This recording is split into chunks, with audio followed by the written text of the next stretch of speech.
to Rebook, the show where we talk about the men and the women who be slapping the meat in the middle of the squared circle and the stories that they're telling in the process. This is our special end of year episode. Jake already is breaking things. I just accidentally spilled coffee. That's Jake. You got Matt, and also joining us for the special end of year episode once again is the editor, Scan here. Welcome back, Scan. Good to have you for the end of the year episode. Excited to get your thoughts on this. On this already episode, getting absolutely loaded at 3 in the afternoon. for real, man. I wasn't ready. my day I off. appreciate it. I should have day said off. we should have You gotten. damn right it is. Tis the season. Yeah, it's warm Injury. holiday drinks. First things first, before we move forward, let's address multiple things in the room. Let's really grab life by the handlebars and talk about Jake's mustache. So Jake, what you got going on over there? You trying to become one with the Outrunners? You trying to chill with Listen, no. Dirty Dom? Today is in solidarity. Okay? Today is in solidarity. I never thought I would see something so disgusting and so foul as I saw last night on Monday Night Raw. Oh God. You want to talk about like just really cutting your audience in half. When we're chicken tender slut shaming on Monday Night Raw It was in 2024, this year of our Lord, what are we doing? Honest. So Grow up, Rhea Ripley. I am full Team Dirty Dom now. I didn't get a chance to watch last night. What happened? What was the? What She was called Dom a literally- chicken tender slut. right in the middle of the ring, literally. Yeah, just at the end of the promo. a chicken tender slut? Yeah, so it was a promo straight to Liv, and Okay. at the end of it, it just goes and it's like no matter what happens, it's just like whatever you, and she just looks right over Liv's shoulder at Dom and just goes, and your chicken tender slut. And it's just this Wow. like If there's not a completely out of sea nowhere of line. I'm a chicken tender slut signs at the next TV taping, it's a missed opportunity. I am a chicken fans. tender slut. Absolutely, all day. We're all What's- chicken all day, tender. every day. I'm a WWE chicken Universe, tender you have been slut. charged. I'm Listen, a chicken tender. Yeah, I'm not. It's not the only thing I eat. Let's be honest. I don't have the palate of a 6-year-old child.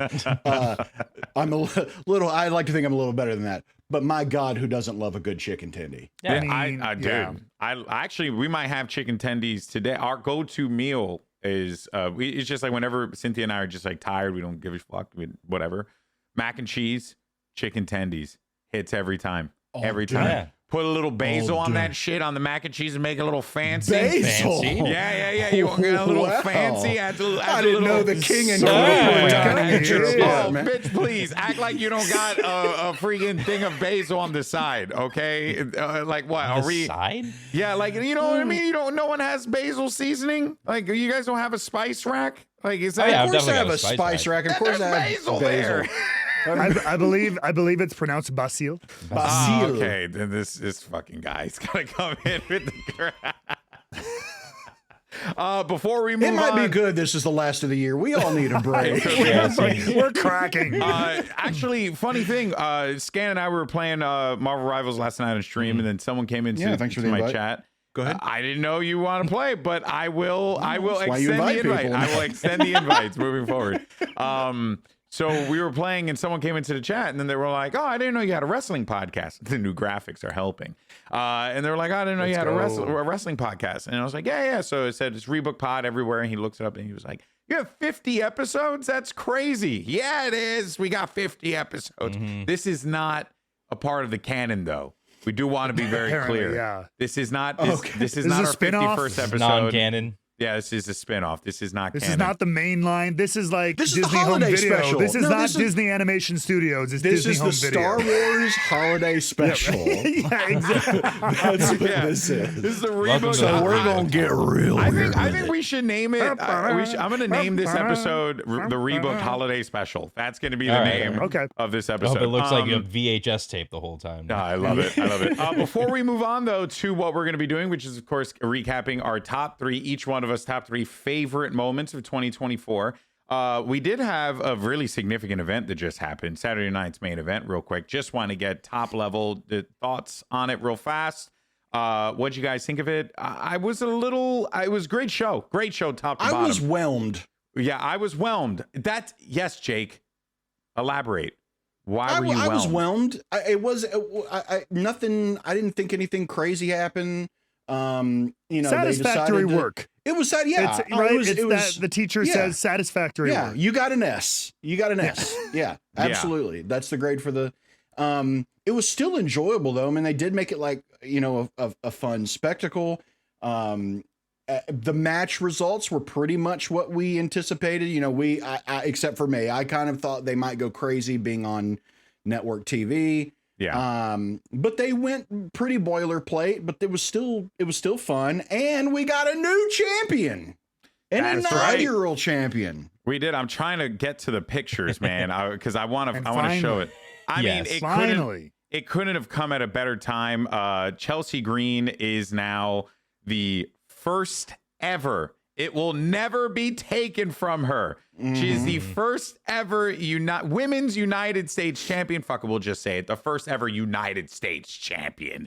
She has done it. I'm so happy for her. I was such a sorry. And as a result of marital law, shout out to the complete Matt Cardona for being officially one half of the first ever women's U.S. champion.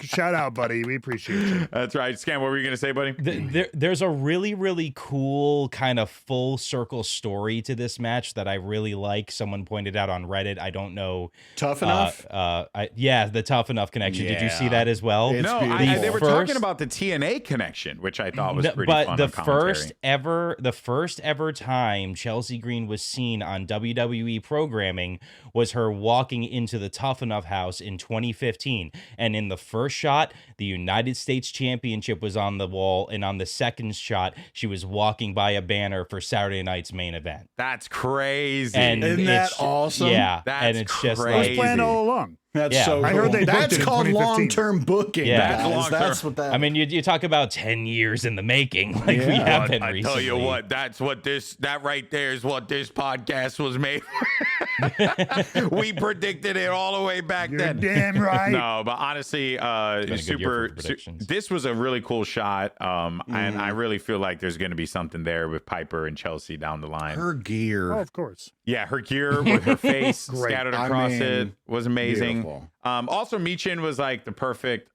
person for that. It was cool, and I was super happy for her too. Yeah. She's needed a big moment like this, and her She beat getting to be Tiffany on Stratton. network television. She beat Tiffany Stratton, and Massive win.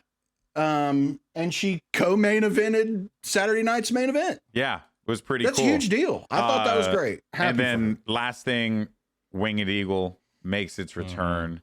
All right, you know what? I'm hot take of the day. Go for it, Matt. It's been called this shit forever. I get it. I've done it. I still technically do it. It's not a winged eagle. That's an eagle. So an eagle. An eagle without wings would need the distinction if the eagle didn't have wings. The Sure. default is that it has wings. Sure. That's like saying the legged horse. Like, you know what I mean? Sure. Like, now, if it was a one-legged horse, that's notable. Yeah. The finned like shark. A one I don't leg. know. If it was like I a don't know. three-winged eagle, then but that makes sense. I am ushering in. It is the eagle title. It is the retro eagle, vintage eagle title. I think I could say unnecessary. I think I could say why. Maybe how about we call it instead? I'll make a pitch. I'll meet you halfway because I get it's because the wings are out, course. right? Why don't we call it the spread eagle title? The spread. No. I like that. The spread Yes. eagle. The spread I will eagle. say though, I have a really like not fun theory of why they call it the winged eagle. So you guys remember like because we're all like millennials here. Right. Do you guys remember when we had like when Twitter and everything had first come out and everyone was like talking to each other in old timey speak? You know what I mean? Like people say, yes, good sir. That's right. Good. Oh, yes. Good day, sir. Like people would do that shit online. And I would see that a lot on like forums. And I wouldn't be shocked if someone's like, it's the winged eagle. So that they could sound like, really fancy when without this idiot knowing it was, but little did we know the guy who said it would actually go on to influence it. Like, I want to know who's the first person who used the term winged eagle. Also, Matt, why are you black and white? Dude, the cavalcade continues. No, I was going to like open up Google to like type in. Are you announcing something up really quick? Villains? I did. Yes. No, I went to open up Chrome to Google something really quick, and I accidentally hit OBS, and so like I closed it really quick. But you hit a series of buttons that you don't know. Some camera input things switched something, but luckily I'm still here. Probably just that's so funny. We'll fix it when we go to break. I don't. We'll fix it when we go to break. For now, I'm living the gimmick, man. I'm still here. Living the gimmick. It's funny because when you move, the color pops back up a little bit. And we'll put up my subtitle card. If you're not watching, if you're listening to us on Spotify or Apple Podcasts, wherever you listen to your podcast, make sure you follow, subscribe. It's hilarious. You should check it out on YouTube. Check out the YouTube version. Check out the YouTube version. Right. Double dip in it. So anyway, Kevin Owens didn't win. Cody wins. But it happened in a manner that I thought was really good. I also want to give a massive shout out. We were joking, but Jesse the Body Ventura low key goated on the mic, bro. So he did great. He was so. Kevin Owens wasn't the one who used the chair. It was Cody. Cody used the chair. It was so good. That Dominic Mysterio knows how to pick a woman, doesn't he? The line, dude. Yeah. Jesse was unreal. I think my favorite call was, I sensed a bit of a slow count there. My call. Just like he was amazing. Jesse Ventura never changed, my friend. It was so great to see him back on the mic. All right. So yeah, Saturday Night Main Event. That was a fun show. Hopefully WWE does it again. I really liked the build to it. It was really exciting the way that they had set everything up. It definitely had that feel, the music, the vibe. Even the people coming out of the crowd was just like the way it was back in the 80s, which I thought was really smart, because it would have been weird if they did it and then kept everything exactly the same, like they did back in the day. No, they instead like leaned into it, and like wrestlers got to interact with fans, and hopefully fans weren't weird. They probably were in some respects, but sure. Gunther didn't want him to touch him at all. I loved that. Yeah, that was great. On brand. Yeah, Liv was very was having a good time with it as well. Yeah. It was cool. Really well done. They even had the security because they couldn't get the cops, because I don't think the cops would have been very appreciated in New York in 2024. So very smart to get the security guys down there. But yeah, awesome stuff. All right. The music, all of it. Loved it. Let's go ahead and dive into this. Okay, so before we start, I want to say everyone picked something different, and I am so proud. Now, there were some similarities, but was there any crossover? There were crossovers, as you guys will see as we go through the list. But what was really cool was that even as it was said, like worded to me, I took the literal interpretation of it. So it's pretty cool. You'll see. So we'll go ahead and start with mine first, because mine were like the least interesting. I measured it based on it like whether or not I thought it was interesting or not. And I felt like mine was the weakest, and you'll see why in a second. So first things first, I'll go ahead and go with my picks. My favorite storylines from 2024. Number one, I went with the Death Riders. AEW's big pivot. I called this AEW's big pivot because this was supposed to be the elite storyline. This got converted into something I think that was like vastly better. This was my number 2 storyline, but when you see what number 2 is, it'll make sense. And yeah, I really enjoyed it. I feel like the Death Riders as a concept has been kind of like abstract. They haven't really said much. What they have said has been very like out there. They just want to like get AEW back on track. Moxley issues a fatal 4-way for his title at World's End. It's been a concept of a plan so far. It's definitely been a concept of a plan, but what it has done has elevated guys like, Orange Cassidy, Jay White. It's given Hangman even more to do. It's made Christian, like, something big's going to happen with Christian Cage.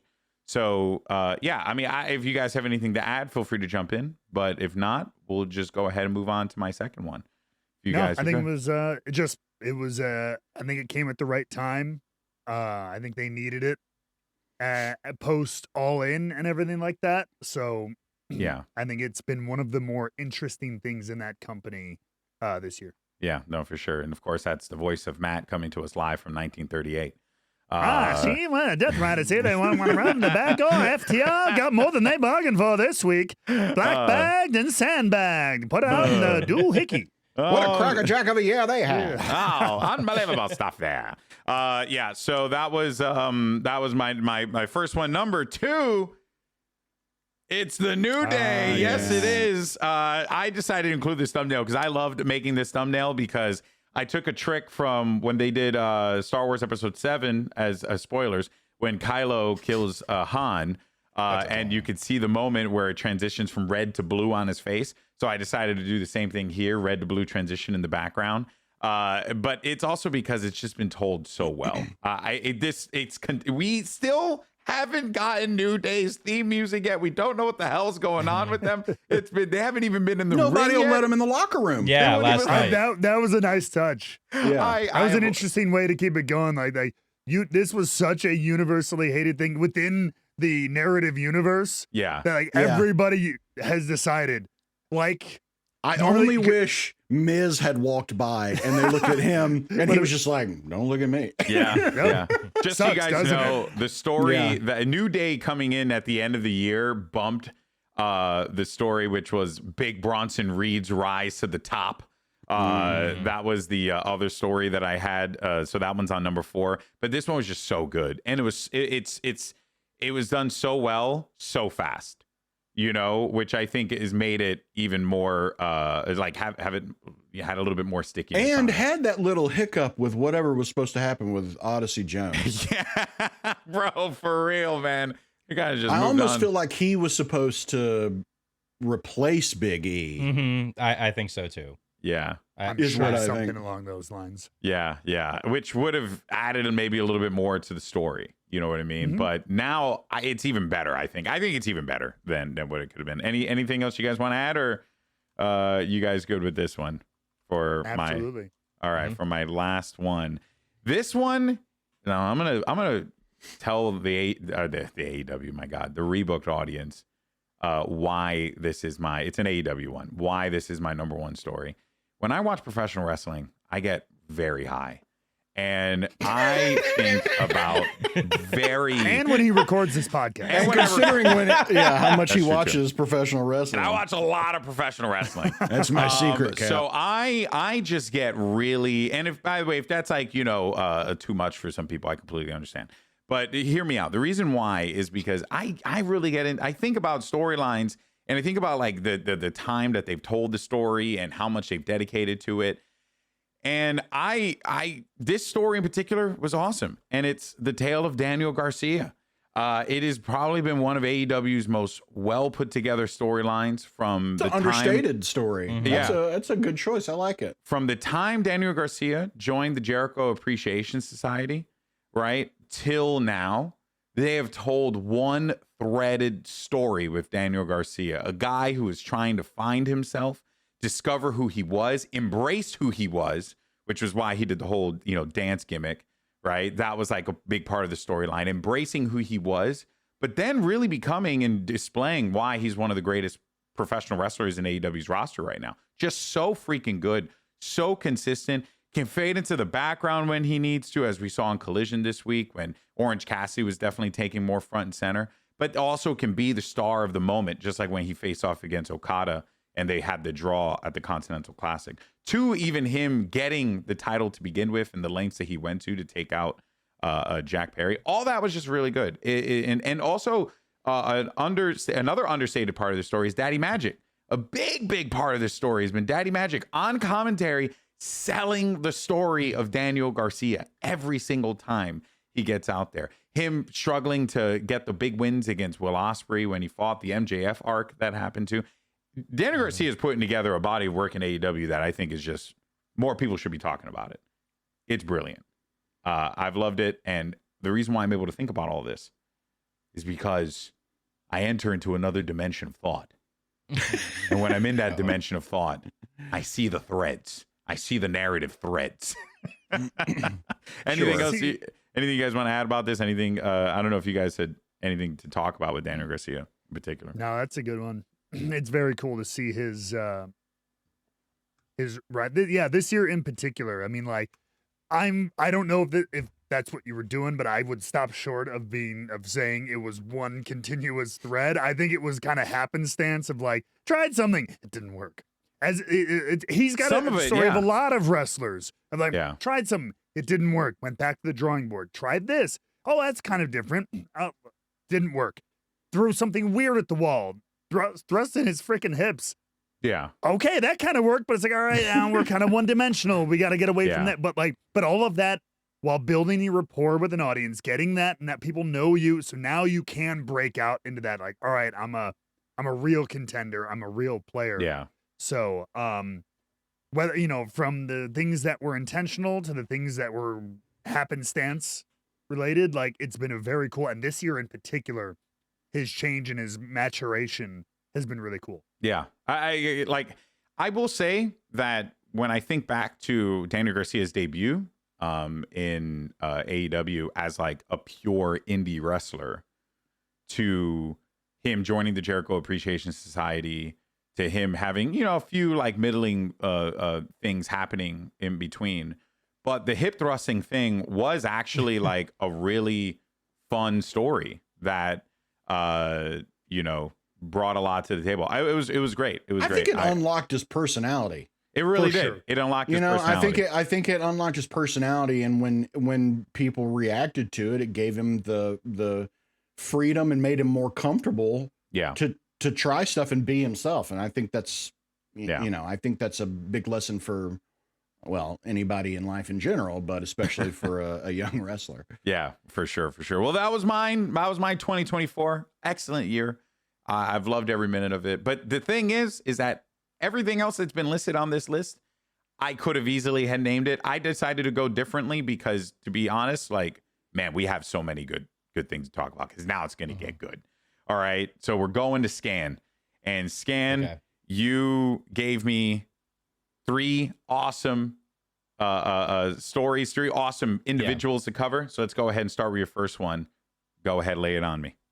So starting off with AEW here, and what to me, what I found really my favorite wrestler overall to kind of follow throughout this year was Will Ospreay. I think Will, to be fair, this was also the first year I've really truly paid attention to his matches, to be honest. Like, I was aware of how good he was in matches with TNA and with NJPW. I knew how much everyone was praising him, but it wasn't really until he joined AEW that I really started to pay attention to him. And his physical storytelling in matches is what sold me on him. Not his promos, not all those storylines going on that he's been involved with the betrayal of Kyle Fletcher and his failed quest to get the title, and how even though he is one of the best in the world, he hasn't proven yet that he's the best in AEW, which is, he had a promo this week with Darby Allin literally talking about the fact of how much this tournament suddenly does mean to him and how much he wants to prove to himself that he can win something like this, that he can prove that he is one of the best in the world. And that's actually been one of the biggest driving story points in the entire Continental Classic so far, and made me way more invested.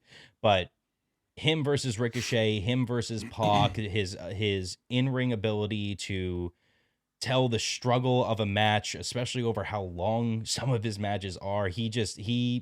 As I hate using this saying, but in the way, but he literally took my breath away with some of his matches that he had this year. He was my breakout guy of the year insofar as like who rose up my personal list in favorite wrestlers. Yeah. I can support that. Similar to you, I knew of Will Ospreay. Will Ospreay came into the radar specifically for me during the whole him and Seth beef on Twitter, when they were like going back and forth. And then I started to look, and then, because you got a lot of people like, I just enjoy the shit. I don't really like comedy wrestling, serious wrestling, mat wrestling, lucha wrestling. I just like it. It's just fun. It's just fun to watch it. There's so many different styles that exist. We've never wrestled. Yeah, we've never. You've never wrestled me. Never wrestled Matt. What are you talking about? Oh, I hate you guys. Christmas jokes, Hey, Christmas jokes Christmas over jokes. all your heads. I will punch you in the neck. No, but yeah, but I love all that stuff. Will Ospreay he has introduced me to, not introduced me, but because Kenny Omega wrestles like he pulled a lot of inspiration from like Kenny Omega, from Ricochet and stuff. But Will Ospreay takes it all and just puts it in a bow, and it's amazing. What you guys both said, and this is outside narrative and a little bit more like inside baseball stuff, but you bring up a really interesting point. And to a lot of people, obviously when Will decided to like leave New Japan and come over here to do, clearly going to do TV in the West here somewhere, he's going to join one of the big guys. Could have gone anywhere, for sure. Could have gone to WWE. He had his options open. But the fact that he's had such a long career, lighting up the world in Japan and Europe and everything. But you guys said, and it's not a bad thing. I wasn't totally like, I knew he was like good. I knew he was a real good wrestler. Like everybody, a lot of people talked about him online, but I wasn't super aware. Shows that like, even though AEW's had its ups and downs or whatever, he's brought him to a whole new audience. And there are a lot of people like that who are going like, oh, I've heard the name Will. I hear he's real good, but like, I don't really know. I don't follow because New Japan didn't have weekly TV and everything. So how important a weekly TV show is for a company for success and for characters and people to have success. So he's, as much as he accomplished, yes, there is still more to do. And yes, there's new fans to make and everything like that. And to see that he is doing that means that he made the right choice for him. And it was really great. Yeah. Well, and one thing that I really like that they're doing with him is like, he's not just boom, world champion. Mm-hmm. Yeah. Like, yeah. You can tell that Will probably came in and was like, look, as much as I want to do that, I want, it's rising tide lifts all ships, like I want to fight other people. I want to get them over. I want to, so use me as best as you can. He lost to I want to be Swerve Strickland. Yeah. Right? Like Will Ospreay could have easily just been like, I'm Will Ospreay. I should win every match. Yeah. But Jake, to your point. Exactly.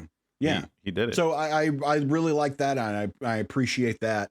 And it's fun too because it works because it's just building up the mythos of Will Ospreay within AEW as being this guy who's not afraid to won't back down from a fight. He's not afraid to fight anybody, do anything, any kind of match, whatever. And multiple nights in a row, he can be a fighting champion, and he can be like, the guy who can carry a brand and can carry a show. And I think they've handled him really well, actually. I think so too. I couldn't agree more. All right, Scan. Nothing else to add here. What's your next one? A little bit more of a broad topic, as it were, but just how much 2024 was the year of the hater. And just the incredible. I hope I picked the right picture for this one. You did. Pretty good. It is just, it is incredible how personal so many good rivalries got this year. When for a long time we felt these stories, especially long-term stories with guys like Cody, where sure, it's about how personal it was with Roman and everything, but the Cody story with Roman felt like it was entirely about the title at the end of the day, about getting that title away from Roman. It was about the title, more important than anything. And then this year, especially with the reintroduction of CM Punk into everything in WWE and how involved he was in a lot of this, it's just incredible to see the emotional depth that guys like Drew McIntyre and, to the same degree on the other side of things, Hangman Adam Page were able to go to in their storytelling this year, and how much vitriol there was in some of these matches, how personal this all got, how these matches and the things that these men are doing now have gone to places that not just that we haven't seen in wrestling in decades, that we haven't seen in wrestling ever. Yeah. The Swerve Strickland versus Hangman Adam Page was one of the most brutal matches I've ever seen in my life. And The level of violence in that match was so horrific. And when what to me is probably my standout individual moment of the year was with Hangman after the match with Swerve. Has this look of horror on his face, this look of realization when he's standing at the top of the ramp of this, like, oh my God, what have I actually just done to that's when he screams, being? Right? That's when he doesn't scream. He starts walking back towards the ring, and people in the audience scream like a slasher villain is walking forward to take another kill. That's right. That's right. I remember that. Yeah. Like not just that, like, oh my God, he's gonna hurt this person. Like true, actual screams of terror. From people in the audience. And I mean, you had that, and the Hell in a Cell match between Drew and Punk. Drew getting busted open the hard way in that match, and still like having the best match of that night, one of the best matches of the year. I would argue Drew and CM Punk is rivalry of the year and overall. The back slam to the corner. Yes, I did forget about that as well. When he missed the Claymore? Yeah, he missed the Claymore. And he just goes right into the steps. I did actually forget about that. He yeeted his back right into that corner. I'm gonna do a quick TNA plug. Check out Final Resolution from this past weekend when we're recording this. Somebody took a page out of Drew's book because Masha Slamovich let herself get suplexed the long way, like into a full set of stairs, like onto the steps version. Like not the flat surface, like into. Dear. So yeah, spying on edges of stairs. That was my favorite storyline of the year. That's in vogue right now.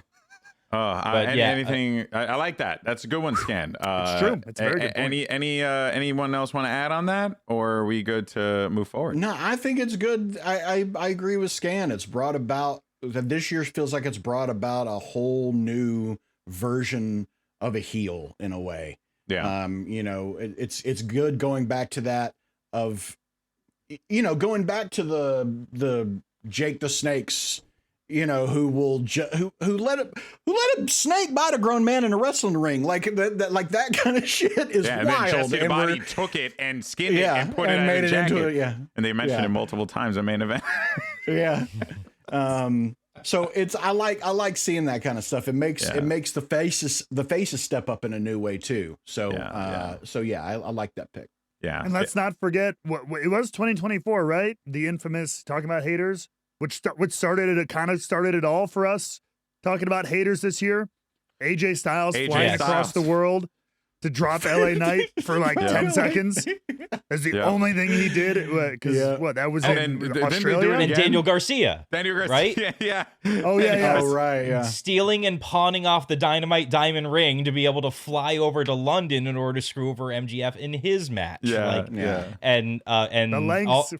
went to. Yeah, I should mention one more, Nigel McGuinness, and just his commentary on truly could actually win the award for Hater of the Year. Yeah, he really should. Because he, even till this day, is still hating, despite the fact that he's been called out for saying thank you at the end of the match.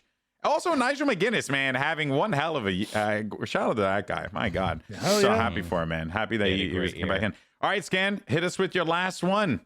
My last one is a bit shorter and a bit more basic. It's just a single promo that I really wanted to highlight this year. That was really one of my favorites.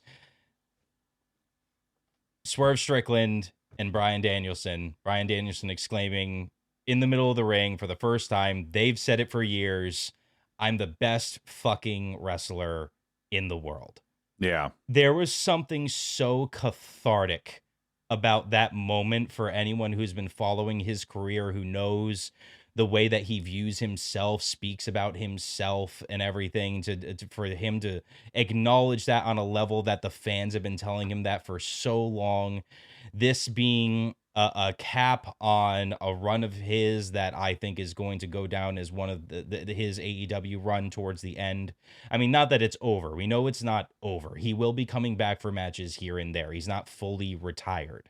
But the end of his full-time in-ring career this year was one of the most memorable swan songs, I think, in wrestling history. He had incredible match after incredible match, to the point that we now know his body's paying for it. right now. And the fact that he was willing to sacrifice that for these kinds of moments, these kinds of matches, his match against Swerve in particular really stood out to me as overall my favorite overall match of the year. It's been and again, the way that his whole swan song also tied into the birth of Death Riders and how important his last matches were into swinging into that. I think it was a brilliant way to send him off. It had enormous impact, and I think it's a cap to one of the best runs in wrestling history. And that promo in particular, I just adored. I just want to say I loved everything about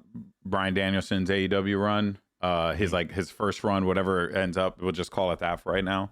Just everything. He had matches that he always wanted to have. He had dream matches across the board. He fought Blue Demon, which was awesome. He traveled to Mexico. He got to do some stuff in Japan. Like, that's what he wanted to do, you know? So, like, I know we talk storylines, but I mean, that's his story, right? The American Dragon story was going to these different places and proving he was the best. He did it in WWE. He did it on the night when it should have been the coronation of Evolution. And instead, he like ruined it, quote unquote, right? With one of the greatest moments ever. He had a God tier moment with Bray Wyatt, you know, the joining of the Wyatt family. They literally wanted him to join the Wyatt family just because he had a beard, you know? And he took that and turned it into one of the hypest moments, one of the hypest yes knees ever in that moment. Like, Bryan Danielson, I think about this a lot, you know, because when I got back into pro wrestling, it was the night, it was the Royal Rumble. Sheamus won. Sheamus goes to WrestleMania, fights a very ambitious, young, new world champion named Daniel Bryan, and beats him in 10 seconds. And what spawned from that was no chance, yes chance, team hell no, like you know, like the yes movement, like everything. It was just that his WWE run was legendary, and then he like did it again. You know, I think the WWE run was like top notch, number one, but his AEW run was just worthy of one of the greatest wrestlers of all times. Full-time career exit. Yeah, sorry. Just had to go on a little rant there. He's like one of the reasons why I like got back into it, you know? So it was really cool to see his rise and also to see his retirement was pretty dope. Anything else you guys want to add? I don't know if you have anything else. Said it all. Yeah. Sorry. I love Bryan Danielson. He always and forever. He will fantastic. He'll always be one of my favorite wrestlers ever. I actually just went back and rewatched WrestleMania 30. So that's why like all of it is still very fresh in my head as well. That was a good story. That was a good story. Batista did work that match. Batista does not get enough credit for how much he provided in that matchup there. All right, well, Scan, thank you. That was awesome. Excellent way to start things off. We're gonna take a quick break. When we come back, we're gonna dive into Matt and Jake's 2024. We got some good ones to talk about, folks. Don't go anywhere. This is Reboot.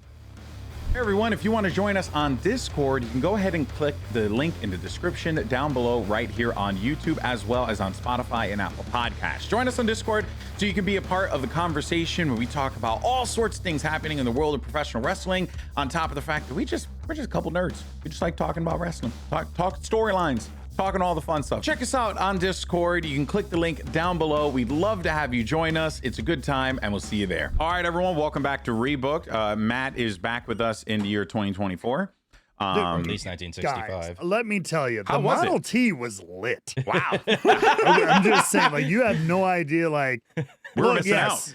You break a sweat just trying to make a left turn, but dude, that thing. We're trying to start it. That with the crank on the front, right? Yeah. But you get a great workout from driving. It's not a lazy thing. Yeah, that's how Popeye got those forearms. They figured it out back then for sure.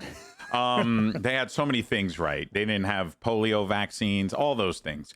You know, in any case, though, guys, let's it's go. Okay, we might not sin. Yeah, it's true. We might.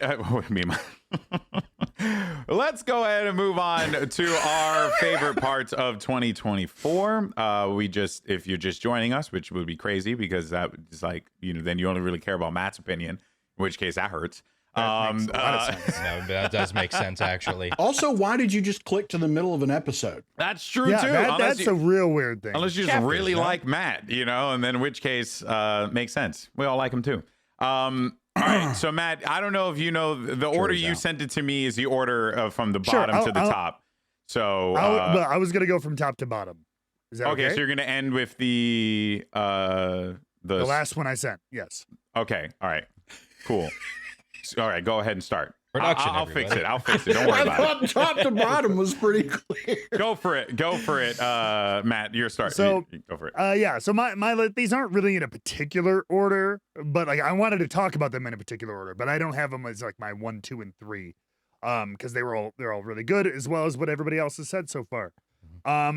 So I have 2 pretty broad ones that I think most people are very well aware, and then another one, and my final one is kind of more not low key, but I think that maybe not enough people put eyes on, and I think you should if you haven't. So I have to mention, I know it's broad, I know it's probably on like everybody else's like list out there in the wrestling media world and everything, like, but man, the pivot, the WrestleMania pivot, it was so incredibly. That's our thumbnail. It's our first thumbnail. Thumbnail. Yep. That we ever made. I still have it, but I made a proper one. So there you go. Yeah. But yeah, man, I mean, this was such a intriguing week with that. This is what started our show, because we're like, things are so fluid and change week to week. How is this going to develop? We were so intrigued. We're like, we gotta talk about this. And that's really where our show started. So like, it was just it felt like a return to like must-see weekly television.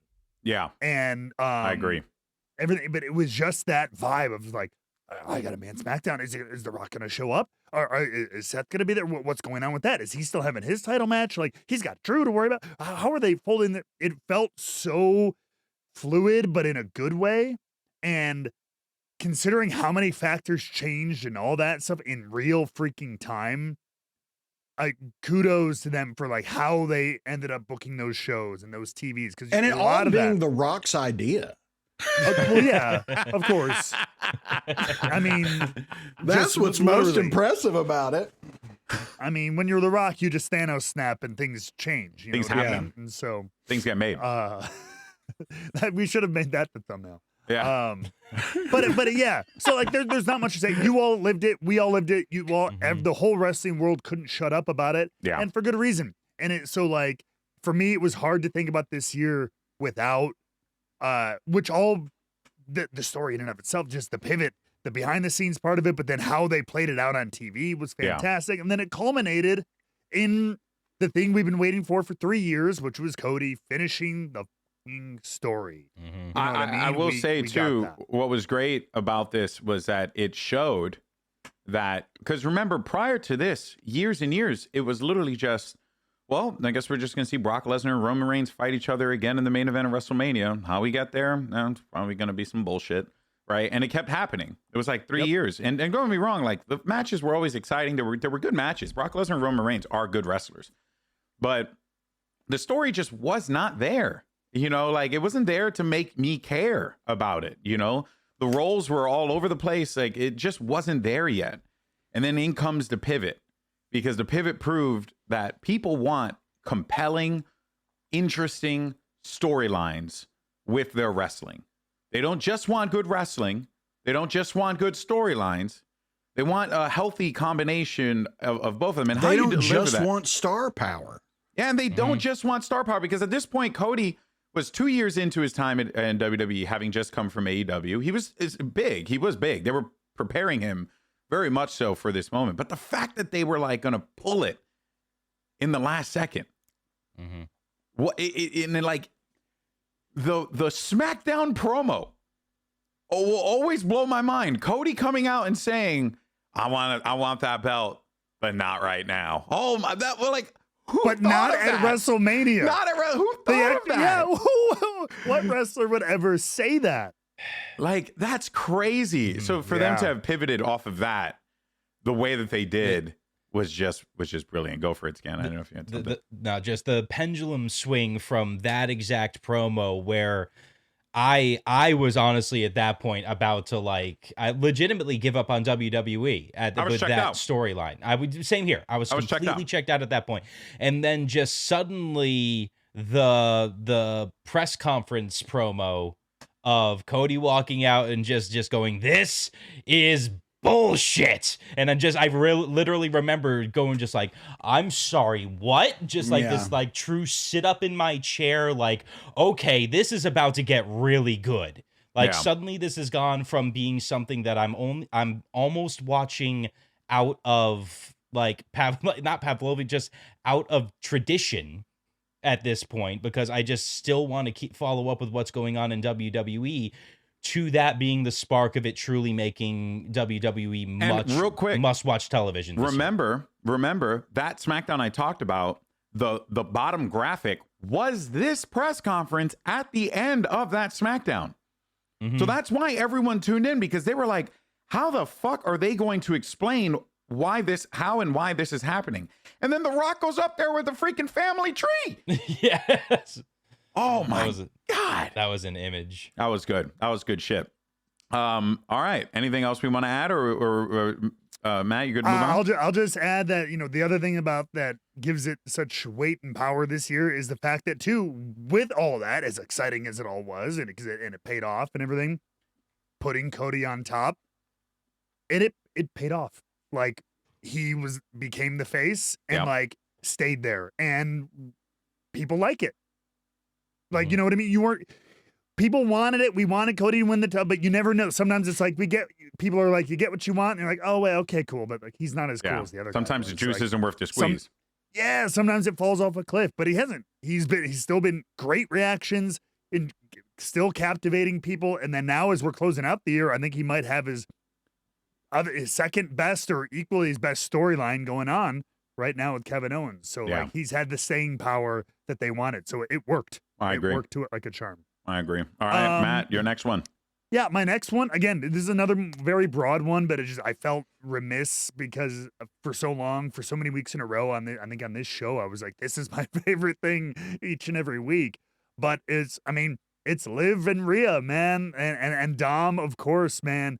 It was just so good. Liv's whole thing coming back, the revenge tour, like almost coming back as like, because she left to deal with an injury. I forget what the injury was, whatever. She was a babyface. She was a huge babyface. Yeah, massive. Came back. Yeah, Liv's injury, wasn't it?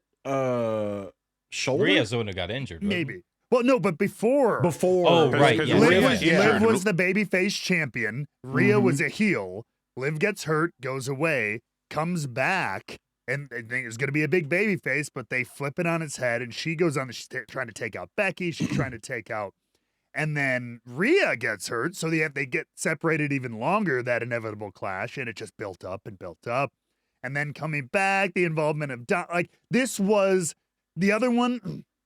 It played the same cards as the pivot of like, it felt like must-watch weekly destination television. Yeah. Whereas that was just like billboard announcement after billboard announcement, and just like, what is this? This was more of, and look, people say it as a joke, but it's one of the things I love about wrestling. It's a sports-related soap opera. This was this was our soap opera, man. Of like, oh, is she gonna backstab him? All the little things we saw with the stuff going on in the background with Judgment Day leading. Is it the subtle hints to like the turns and stuff? Everything with Dom was so good, and then paid off, and it made Rhea was already a star, but like I feel like just stratosphere her even more so. And then it also played into Damian Priest breaking out as a babyface as well in the aftermath of SummerSlam, and Dom turning on the Judgment Day and everything like that. So just super fun, like good story, soap opera level, just like juicy drama, over the top, but like good back and forth. Will they, won't they, kind of just popcorn television at its best. Yeah. So just, which we haven't had in a while. No, not in an actually where like, okay, they're doing the stupid relationship drama with this couple or this whatever. Like it didn't feel as boilerplate. It felt like actually like, ooh, yeah. And also too, I like that they're not leaning on like, you know, like gratuitous like things, you know, like, oh, they're making out, or like, no, like Liv and Dom have, I think, like Pat kissed or something like that, like a TV Pat. Oh, they kiss. made out at SummerSlam. Oh, okay. Well, yeah. I mean, you have to a little bit again. But they don't. You got to give them in the bit. Attitude Era. That was like the focus of it, right? We're just trying to sell sex. Yeah, instead of like story. I always think about the Rita. Okay, Power Rangers. The Lita Edge story. yeah. That was just really uncomfortable. You know, it was just weird. And I'm glad that they didn't do that with this. And, you know, you couldn't get away with it. But also, I'm also just glad that they didn't, because, you know, the story was still Liv is a world champion, damn it. Yeah. Like, well, to your point, I Edge and Lita thing, they kind of made Lita feel like a sexual plaything afterthought. She was a prop to Edge, as opposed to like his partner, his backup, his ride or die. Yeah. Here you've got two strong characters in Liv and Rhea, and then the Dom involvement. He's his own very strong character. Yeah. He's not just a side piece, although he kind of was. But had a he super played strong the side personality. piece, though, yes, really well. But he had his own super strong personality and place in the story, as opposed to just being like a valet or something like that. So everybody had really important, well-constructed roles. Yeah, no, for sure. That was a good one. The Liv and Rhea, I was immediately, as I was typing, I was like, the never-ending story, because it's gone on for a long time. It has gone on a lot. I think we're nearing where it's got to conclude, though. All right, now give us your last one, Matt. All right. And this one is going to come from TNA, where I work, of course, but we don't have the breadth of exposure that the other guys do. So there's been a couple stories that have happened in TNA in 2024 that I thought about drawing attention to, but one of my favorite, without a doubt, that I think went a little unsung. I think like we gave it a lot of good coverage and some other people did too, but I think it went a little unsung. Was the story, the X Division title story between Mustafa Ali and Speedball Mike Bailey. Nice. And it was like it spanned a few pay-per-views, because it started with his tag team partner Trent Seven at the time, but he was still getting involved with Bailey. Ali was heading in his whole 2024 run in TNA is something to go back and watch. Yeah, it really was. Undefeated streak, winning the X Division title on his debut, had never been done before.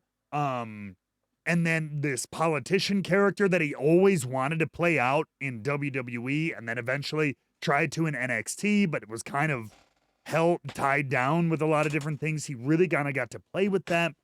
His promos that he filmed on his own, or that the TNA were just, it really sold this character, this smarmy, like, snaky politician, one of the best wrestlers in the world, but would try to slime his way out of matches and everything like that while playing babyface to the crowd like a real politician. It was so much fun. Gimmicky wrestling character in that regard, but well thought out and then played out. And then in a company where we have some of the best unsung wrestlers in the world. And I've always said, our live pay-per-views and stuff like that, we have some of the consistently best end-to-end match quality. But while sometimes we don't always have the deepest stories to back that up, nobody can top our talent bell to bell a lot of the time. And on a show like Slammiversary, where I think we had a lot of wild matches, from the incredible, like the 6-man scramble for the title, but was just great wrestling contest, to like car crash hardcore matches. But this one, man, and credit to Ali for a lot of the ideas, and Speedball for meshing with it, and was like pro wrestling, like throwback. It was like an overbooked special, but they had an incredible wrestling match in it. But the security guards and the interference, and then the Earl Hebner coming out in Montreal. The Earl Hebner moment was great. But Earl Hebner, calling him the old, come on, he paid him. He paid Hebner, not again, But then Hebner gets his redemption, says screw you, and helps Speedball. Like, this stuff I thought was such a good back and forth story. The TV lead up to, but then the match in particular was just such good, like kind of old school wrestling. But in between there, they also had a very great, modern pro wrestling match between two X Division greats. So my hat's off to both these guys, and I love everything Ali does. Yeah, Ali's incredible, man. And Speedball, I mean, the guy is he has been such a right now when I think of TNA, Speedball is like the name that comes right up to the top of the head because his run with the X Division title, his multiple runs he's had with the X Division title, he's just so good. He's so good. Yeah.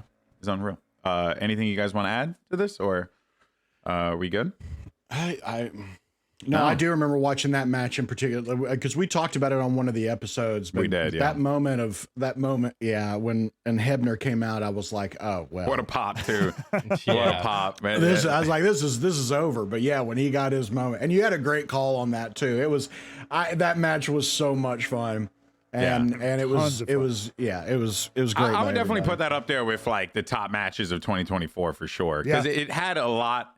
It had so many TNA actually, and I agree with you on that one as well, Matt. Like bell to bell, TNA wrestling is just unbelievable. You're gonna go there and get high quality, like well told story in the ring, and as you mentioned, right, and it's not the stories aren't even.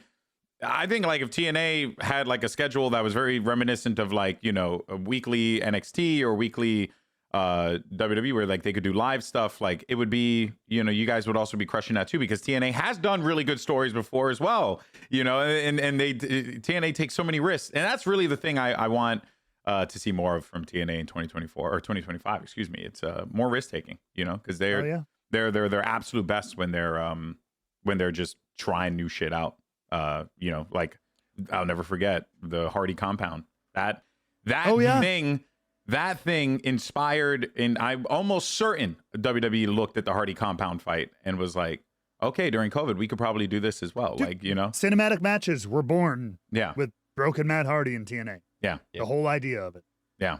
And that was them just taking a risk. Now that brings us to our final one, young Jacob Benetius. It is your turn to share. Romans are back. The Romans are back.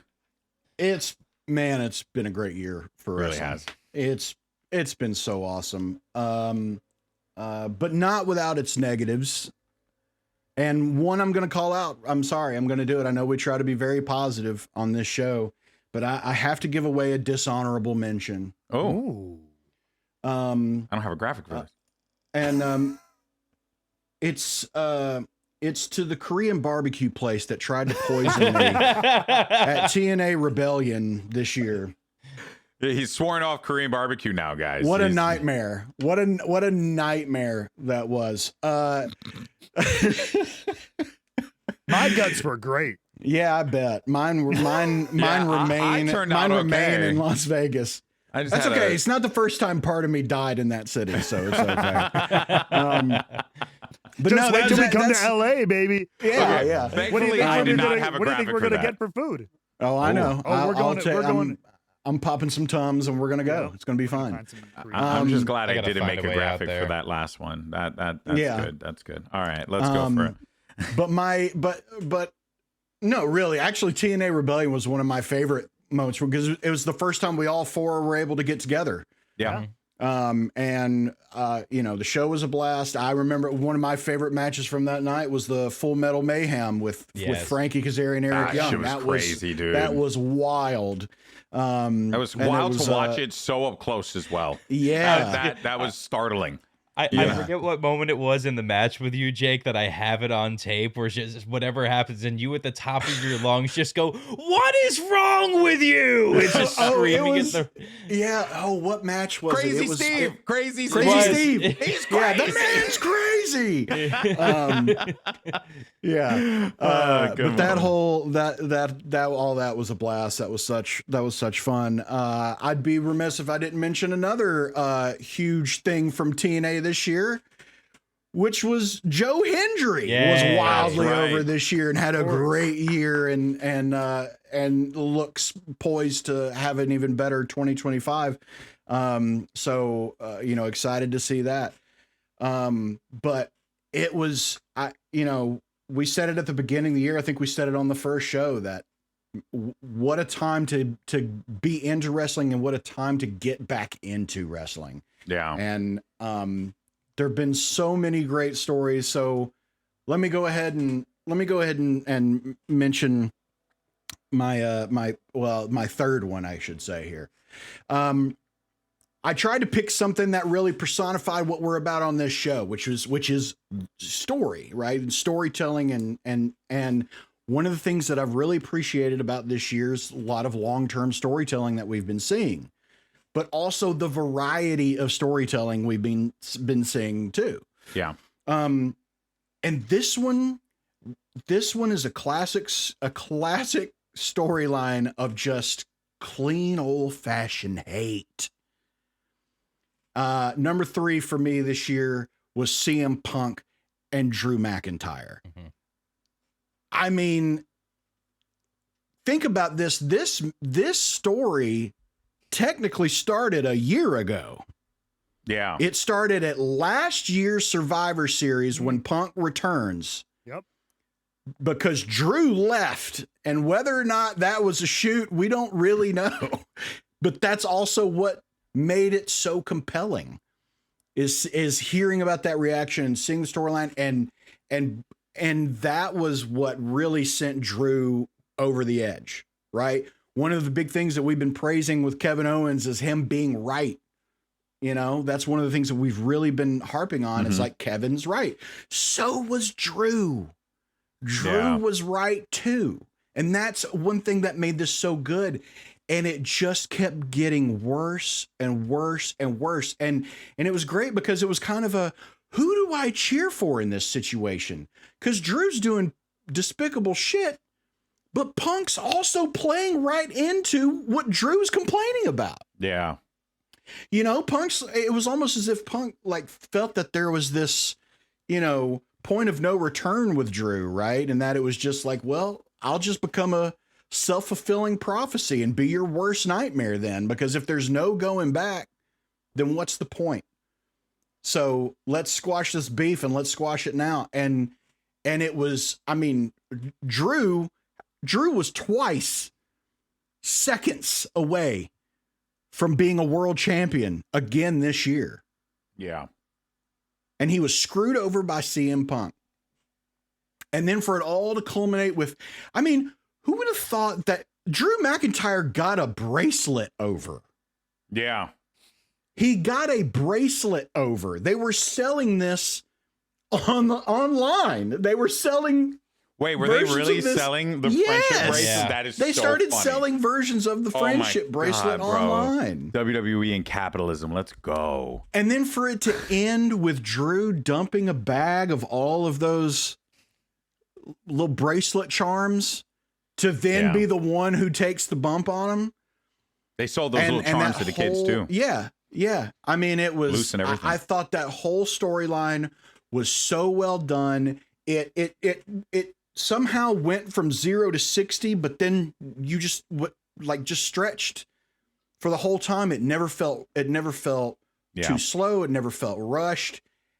And we're still seeing implications from that storyline that are still occurring now. Even though that feud is over, it has still had an effect on everything we see today.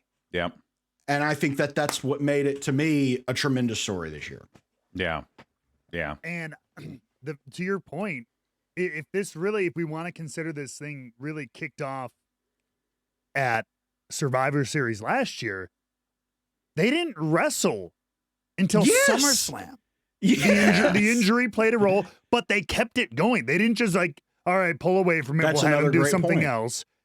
Dude, they went into and they involved him when he was hurt, just talking, Punk.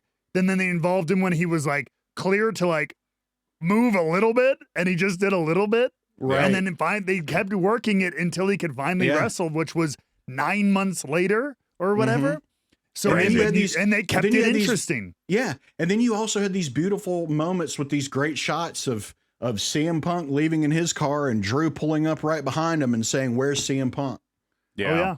You know, little things like that of pulled the door The up, and then door. Punk was on the ground. And, like, Yeah. that was another really good moment too. Like, they this story is when you think about like the term blood feud, right? Like, this is it. This is the blood feud.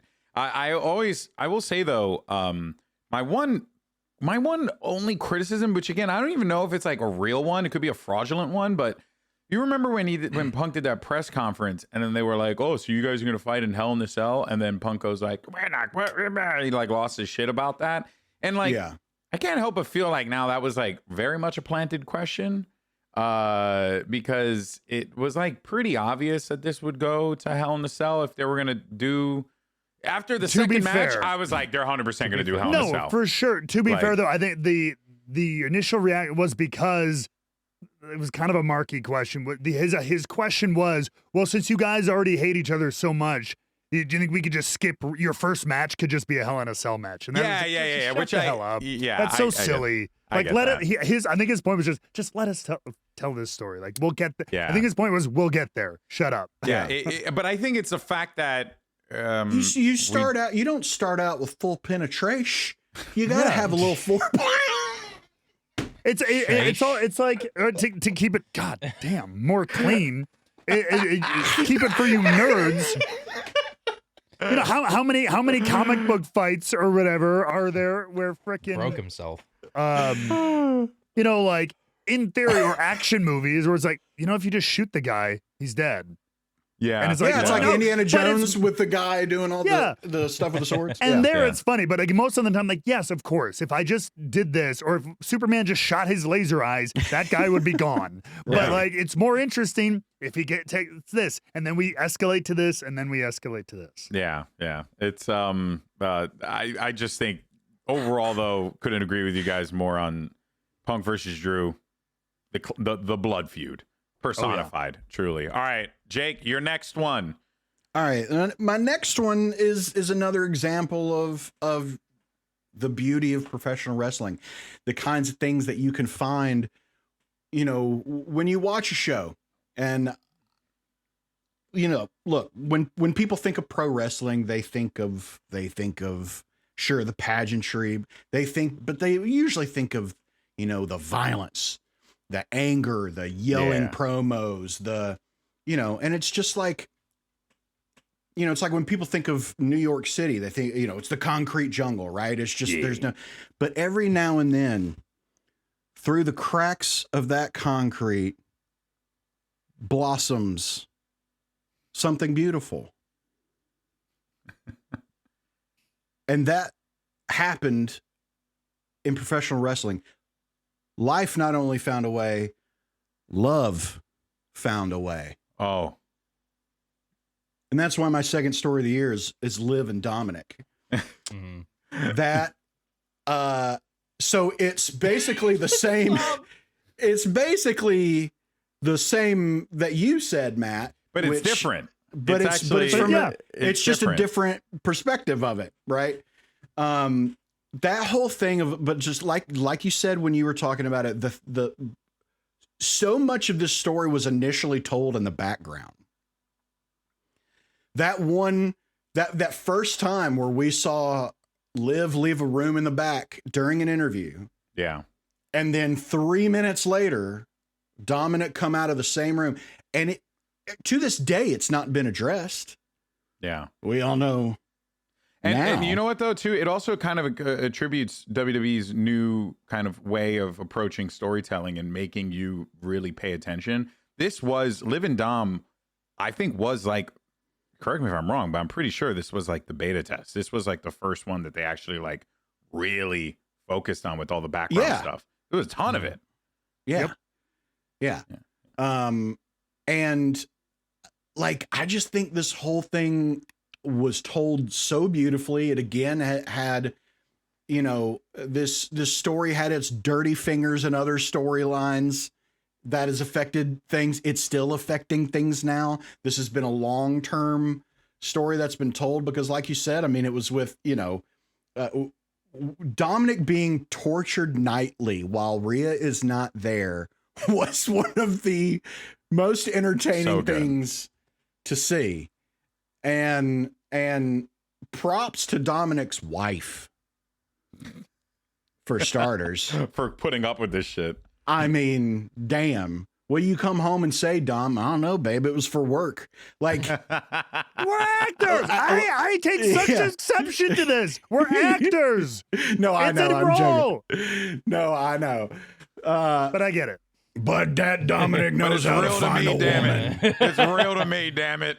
I just thought I thought this one was told so well, and it was fun to see a male wrestler used as a prop for once, quite honestly. But but even then, like, also think about, we talked about it on this show. Dominic was already a heel who turned heeler. Yeah. He pulled something off that hadn't been done before. Yes. When he finally and officially helped Liv beat Rhea, and then they, made out on the ramp or whatever, was incredible. It was such a great payoff. I was so glad when it finally happened. They are WWE's Bonnie and Clyde. Yeah. And I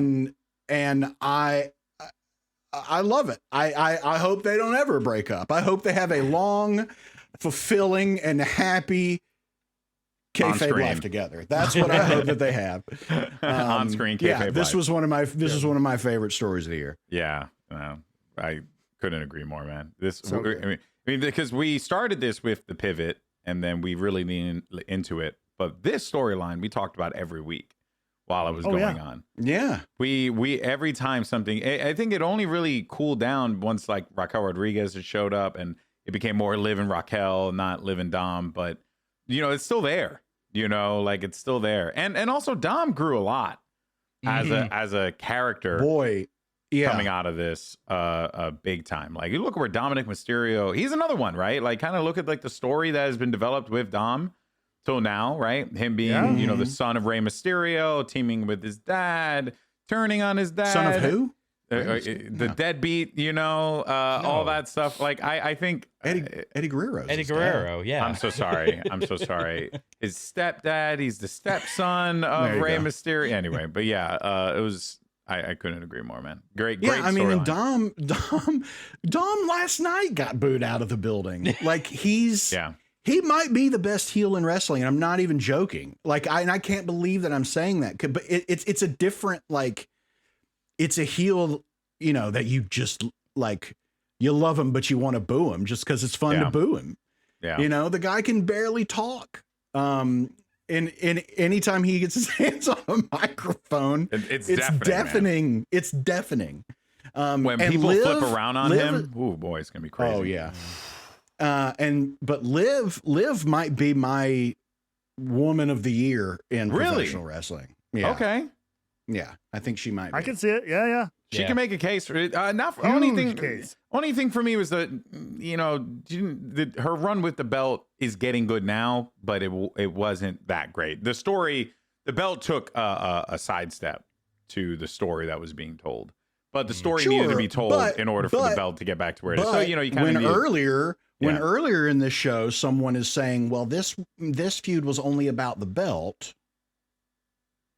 Was that me? As a complaint, yes, that was you. How dare you? I would never say anything like that. A day in my life. Exactly what. Yeah. Anyway, it's fine. It's fine. All right. Anything else we want to add to this one, fellas? No, it's great. No, I just find it amazing that like Dominic finding a combination of character traits from like Eddie Guerrero and like Santino Marella is like what basically gets him over as the biggest heel that WWE has had in years, apart from arguably Roman Reigns. Like, it's just that. Yes, he has the arrogance of a Roman Reigns.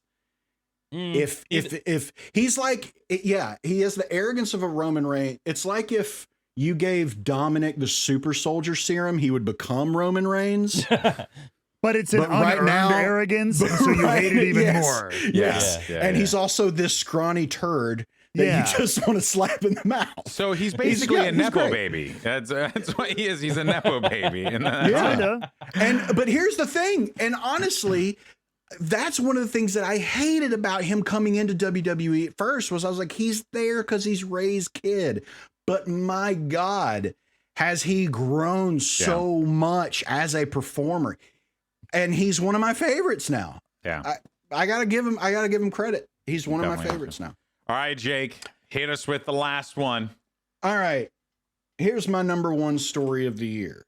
You know, when you ask sports fans, like, what's the greatest play of all time? They might say The Play, which was Stanford and Cal, where the band was on the field and they lateraled several times and whatever. So you may someone, what's the best rivalry? Well, the best rivalry might be the game between Ohio State and Michigan. Mm-hmm. What's the greatest catch ever made? The catch made anyway. So why is the best story of the year not the story? Mm-hmm. You notice why I said it's different, because you said the pivot. Yeah. But this is the story. This is the story. And here's the thing. Here's the thing. The story has been 2 years in the making. And everyone thought it maybe. I mean, the story's even longer than that. But that's the thing. The story's not over. This is WWE's Star Wars. Now, the sequels haven't been as great.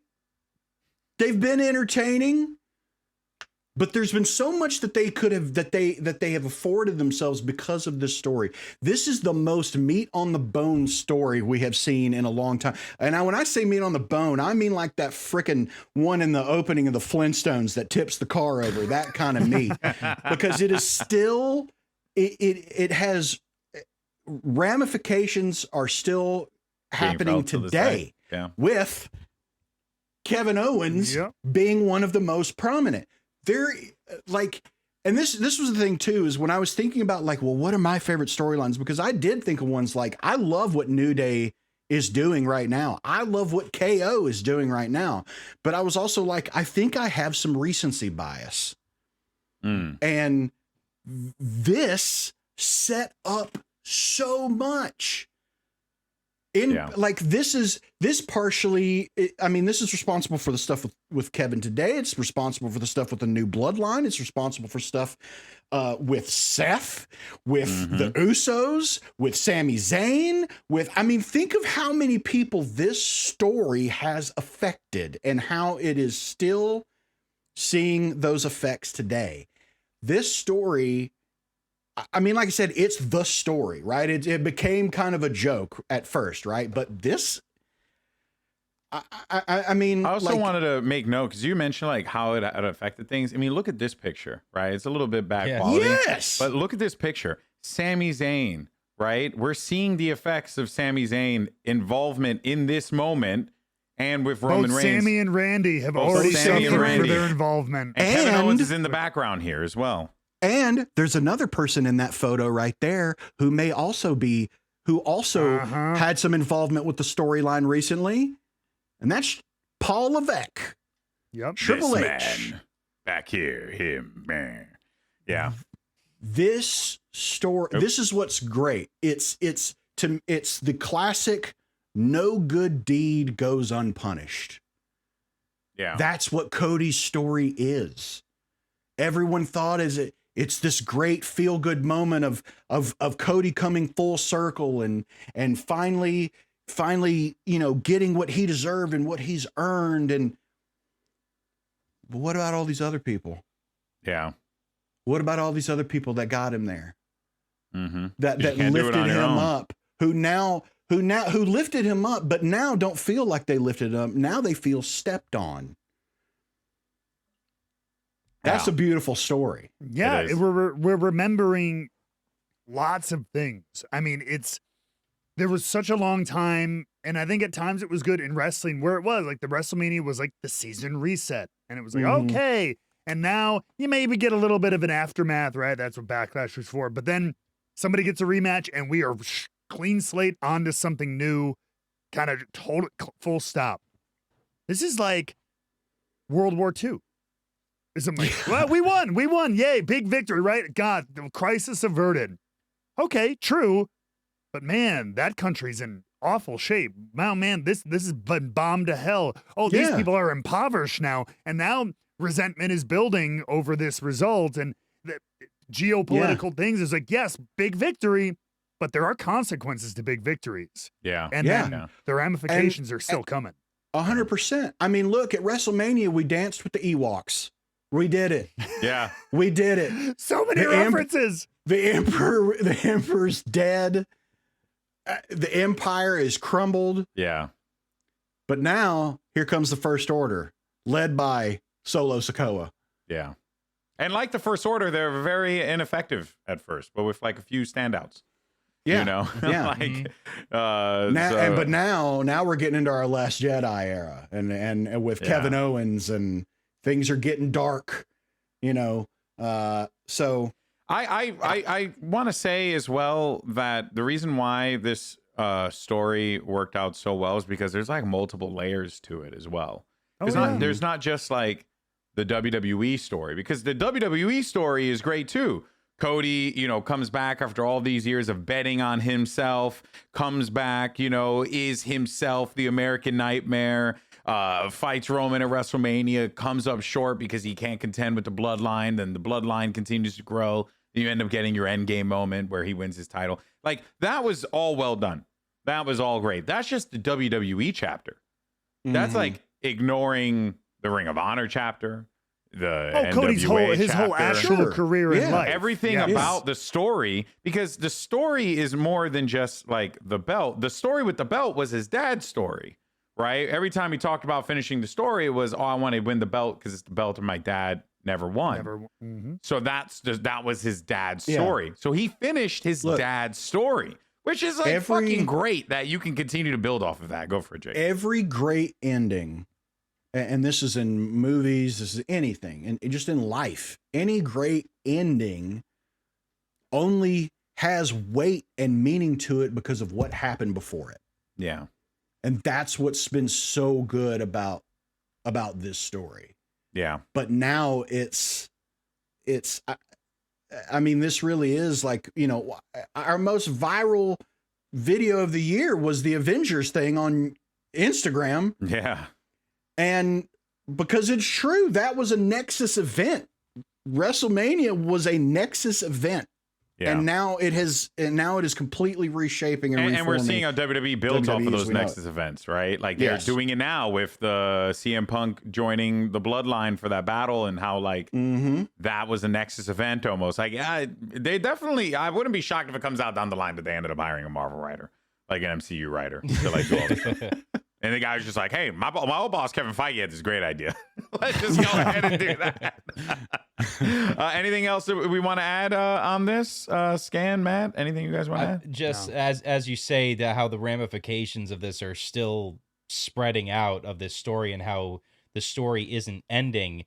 Literally this week, like the last few weeks have been an interesting wrinkle in the story right now, because now you have Drew McIntyre, fresh off his feud with CM Punk, now deciding he's the hitman who's going to take out everyone else who was involved in anything to do with Roman, basically, other than Cody, because Cody's tied up with Kevin Owens right now. Yeah. So now everyone else, probably including CM Punk, have a target on their back because of this moment, and because of decisions made of people like Sammy, like Triple H, like Randy Orton, and it's brilliant to see them put this much effort into it while also respecting the audience to be able to keep up with it and get all the connections and everything like that. Yeah. It's a level of respect for the audience that WWE hadn't shown for a very, very long time. And that's a really big reason why I think this all worked so well. They saw the audience reaction of "we want Cody" and knew this time they couldn't avoid it.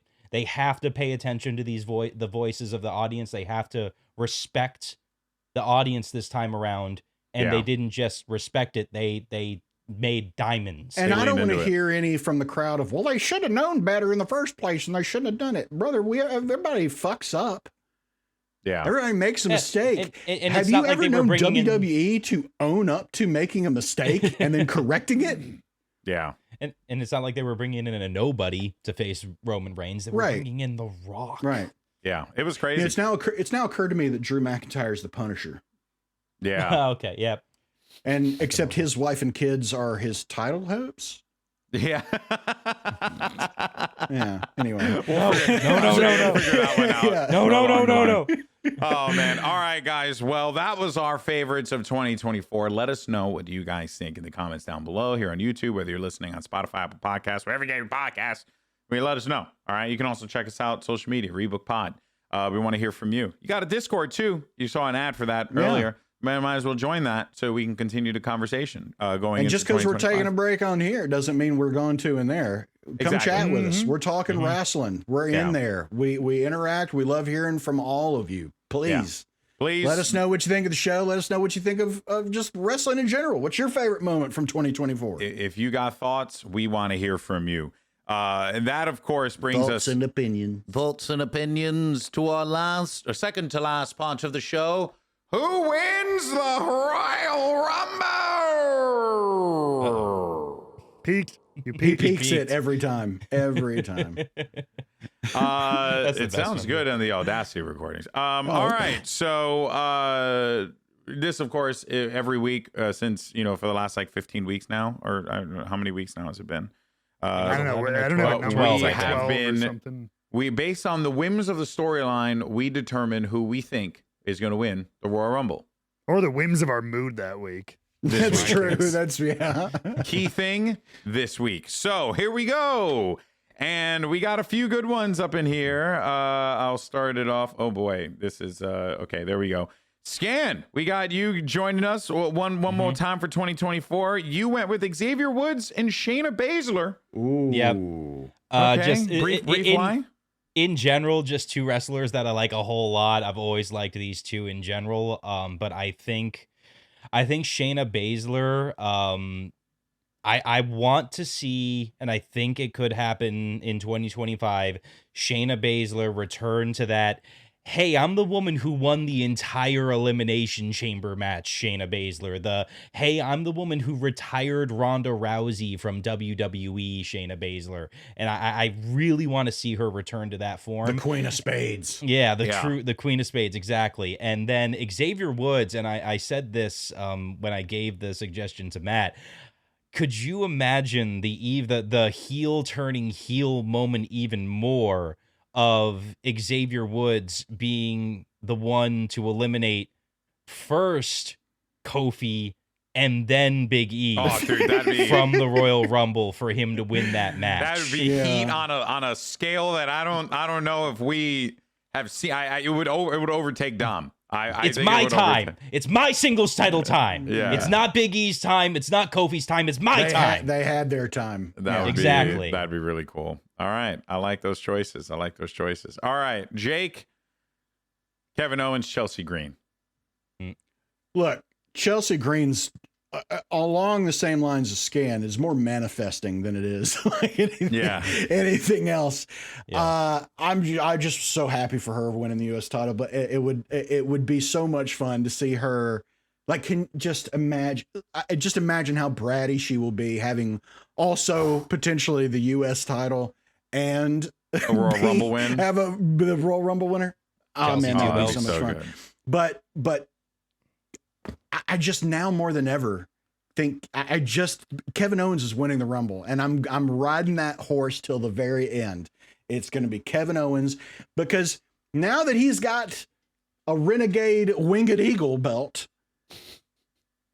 could we perhaps see him win the Royal Rumble and it's a title unification match? Oh, dude. Of the real champion and the Winged Eagle. Oh my God. I think that would be so much fun. I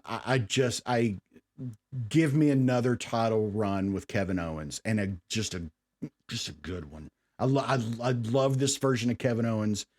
And I can't wait to see where this goes. I'm going to save Matt for I'm going to save mine real fast. You already know, sticking with CM Punk, very straightforward. Tiffy time. I actually see a world where Tiffany Stratton fails to cash in Money in the Bank. She wins the Royal Rumble out of vengeance to go after Nia, because I think that story is just getting started. I think that story's going to be Wait a minute. Be very interesting.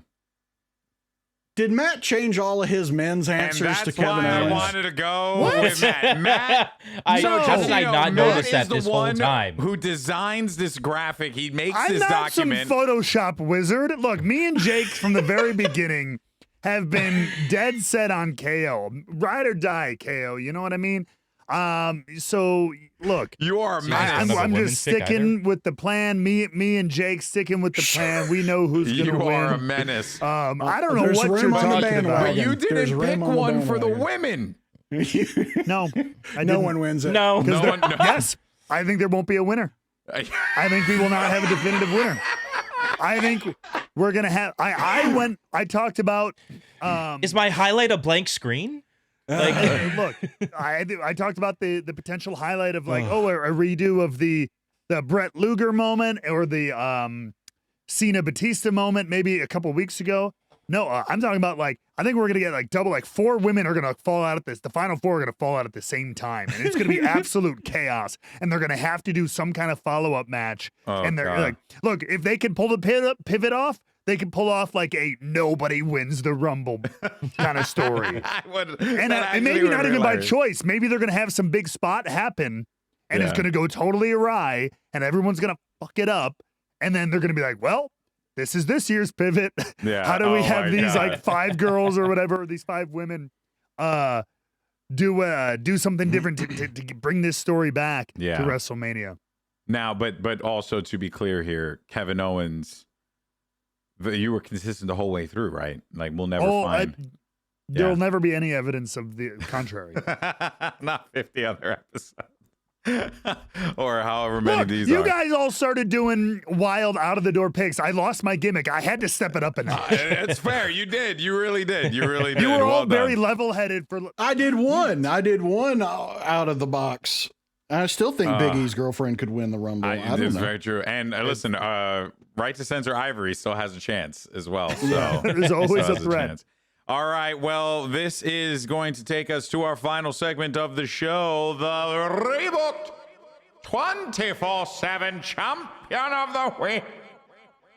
But this time, it's the Champion of the Year.